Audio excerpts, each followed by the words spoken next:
આજે બેલેટ આવે ને ભાઈ, આજે બેલેટ આવે ને તો છોકરો શોર્ટ થઈ જાય.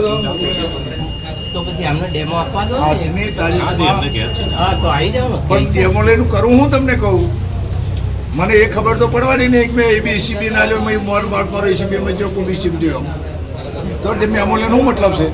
અમે વોટ આલીએ વોટ કોકને જતો રહેતો હોય અને એ અમોન બતાવતા હોય તો એક શક્ય છે, બાકી આન કરવાનું જરૂર નથી. એમાં આમાં શું છે, એ વીવીપેટમાં બસતા. હા હા હા હા. આમાં વીવીપેટ નથી આ ચૂંટણી. તો આ તો ખાલી તમને કોઈ પ્રદર્શન છે સરકારનું. અમને જે કીધું છે હા, એટલે સરકારનું પ્રદર્શન આ સારું છે એવું કરવા સારું. હા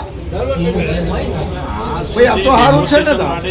પણ હું વોટ આલું છું, હું કોને વોટ આલું છું, મારો વોટ કોકને જતો રહેશે એવું જો મને કરી આપતા હોય તો બરોબર છે.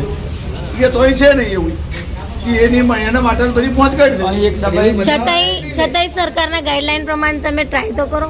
ટ્રાય તો કરો. આપણે તો ટ્રાય કરીને બેન શું કરું? આ તો ખાલી સરકારે શો ઊભો કર્યો એ તો જોને કહ્યું આ બધું બરોબર છે એવું કાલે નિવેદન આવી છે કે મેં કહ્યું આ બધું બરોબર છે, બાકી મશીનો જ ખોટો છે. અમે તો મશીનોને હવે એમ કહે છે અરબી સમુદ્રમાં ફેંકી દો અને બેલેટ લાવો. અને આજે સાહેબ બેલેટ આવે ને તો લોકોને ખબર પડી જાય કે લોકોમાં લોકપ્રિયતા કોની છે, સમજ્યા? બાકી આ તો બધું બોગસ ચાલ્યું છે બધું. તમને કહું વોટ હું કંઈક ને કાઢું વોટ આલું અને જળ વોટ તો બને અને બને રહી જાય કને જતો રહે કોને ખબર પડે?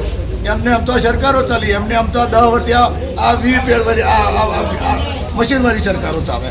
શું મતલબ છે? આ મશીનોથી તૂટેલી સરકાર છે.